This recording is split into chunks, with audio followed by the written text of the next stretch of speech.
विद्यार्थी मित्रांनो, आपण भूगोलाचं 5वं प्रकरण वारे याचा अभ्यास करतो आहोत.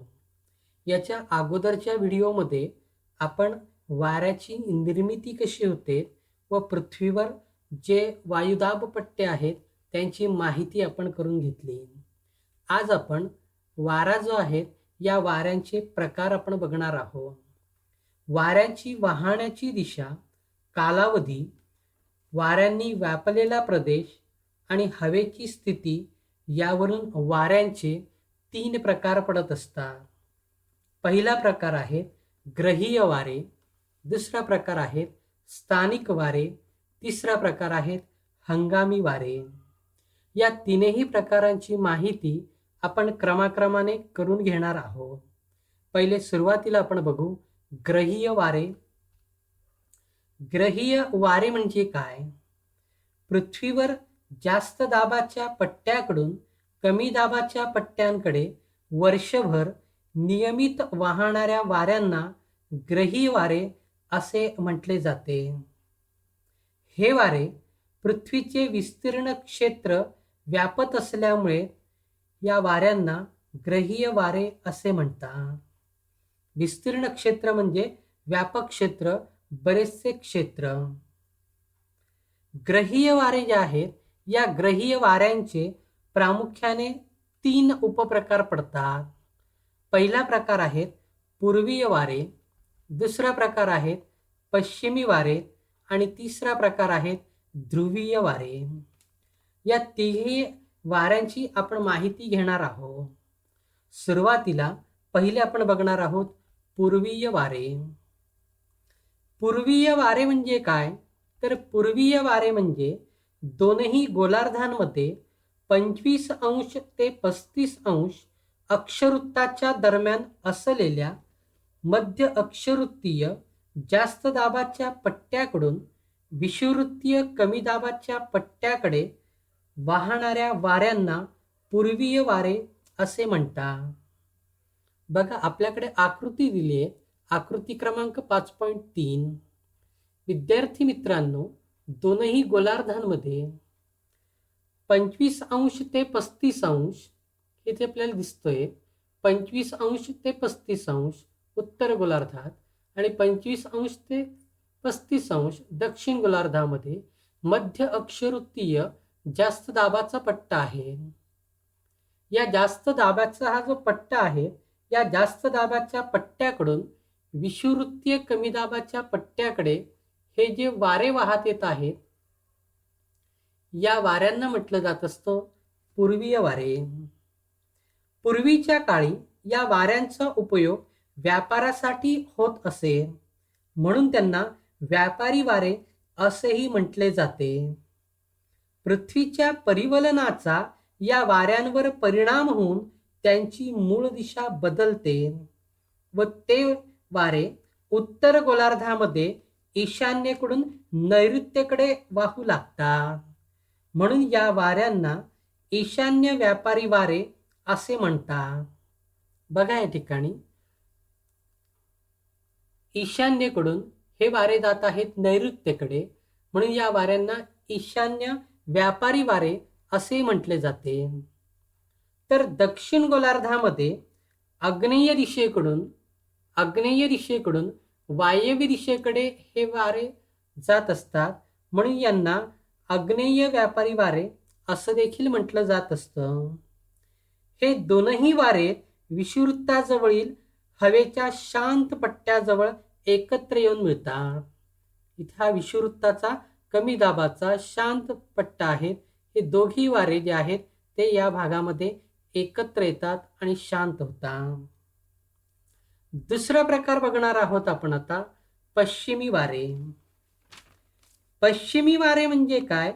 तर दोनही गोलार्धात मध्य अक्षवृत्तीय जास्त दाबाच्या पट्ट्याकडून 60 अंश अक्षवृत्ताच्या जवळ असलेल्या हवेच्या कमी दाबाच्या पट्ट्याकडे वाहणाऱ्या वाऱ्यांना पश्चिमी वारे असे म्हणतात. व्यापारी वाऱ्यांच्या विरुद्ध दिशेने वाहत असल्यामुळे त्यांना प्रतिव्यापारी वारे असे देखील म्हटले जाते. दोनही गोलार्धात मध्य अक्षवृत्तीय जास्त दाबाचा पट्टा आपण आता बघितला 25 ते 35 अंशाच्या दरम्यान. या जास्त दाबाच्या पट्ट्याकडून उपध्रुवीय कमी दाबाच्या पट्ट्याकडे म्हणजे 55 अंश ते 65 अंश उपध्रुवीय कमी दाबाच्या पट्ट्याकडे हे जास्त दाबाकडून वारे कमी दाबाकडे वाहत आहेत. या वाऱ्यांना प्रतिव्यापारी वारे असं देखील म्हटलं जाते. पृथ्वीच्या परिवलनाचा परिणाम होऊन त्यांची मूळ दिशा बदलते व ते वारे दक्षिण गोलार्धामध्ये वायव्येकडून आग्नेयेकडे वाहतात. तर उत्तर गोलार्ध जो आहे त्या उत्तर गोलार्धामध्ये नैऋत्येकडून ईशान्य दिशेकडे हे वारे वाहताना आपल्याला दिसत आहे. तिसरा प्रकार आपल्याला सांगितला आहे ध्रुवीय वारे.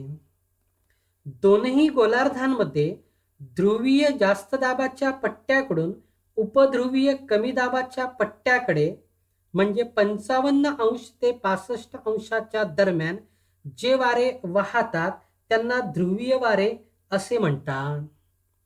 बघा आपल्याला आकृती क्रमांक 5.3 मध्ये पुन्हा या ठिकाणी बघता येईल. इथे हा ध्रुवीय भाग जो आहे या ध्रुवीय भागाकडून उपध्रुवीय कमी दाबाच्या पट्ट्याकडे हे जे वारे येत आहेत या वाऱ्यांना म्हटलं जातं ध्रुवीय वारे. हे वारे सर्वसाधारणपणे पूर्वेकडून पश्चिमेकडे वाहत असतात म्हणून त्यांना पूर्व ध्रुवीय वारे असं म्हटलं जात असतं. विद्यार्थी मित्रांनो, आपल्या सर्वांनी जगाचा नकाशा जर डोळ्यासमोर आपण आणला तर आपल्याला जगाच्या नकाशामध्ये उत्तर भागामध्ये भूभाग जास्त दिसतो तर दक्षिण भागामध्ये आपल्याला समुद्र भाग जास्त दिसतो. दक्षिण गोलार्धामध्ये वारे अतिशय वेगाने वाहतात कारण दक्षिण गोलार्धात जलभाग जास्त आहे. या गोलार्धात डोंगर दऱ्यांचा पृष्ठभागावर जसा उंच सखलपणा असतो तसा उंच सखलपणाचा अडथळा दक्षिण गोलार्धामध्ये येत नाही. कोणत्याही प्रकारचे नियंत्रण या दक्षिण गोलार्धात वाऱ्यांना नसल्यामुळे उत्तर गोलार्धाच्या तुलनेमध्ये दक्षिण गोलार्धामध्ये हे वारे अतिशय जास्त वेगाने वाहतात. आकृती क्रमांक आपल्याला ही जे 5.3 पृथ्वीवरील वायुदाब पट्टे आपल्याला दिलेले आहेत या वायुदाब पट्ट्यांकडे आपण या आकृतीकडे बघा. आपल्याला समोर दिसते आहे तिथे गर्जणारे 40 म्हणजे काय, खवळलेले 50 कोणाला म्हणायचं आणि किंचाळलेले 60 कोणाला म्हणायचं ते आपण जरा समजून घेऊ.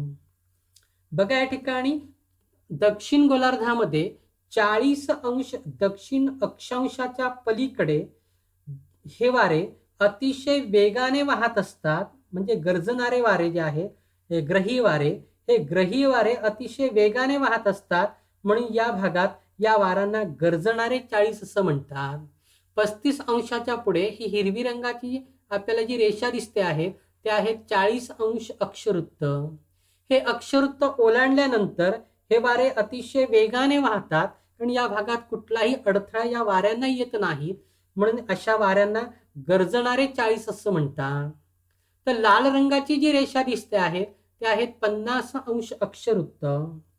50 अंश दक्षिण अक्षांशाच्या भागात हे वारे वादळाच्या वेगाने वाहत असतात म्हणून या भागात यांना खवळलेले 50 असे म्हणतात जे आपण लाल रंगाच्या अक्षवृत्ताच्या साहाय्याने दाखवले.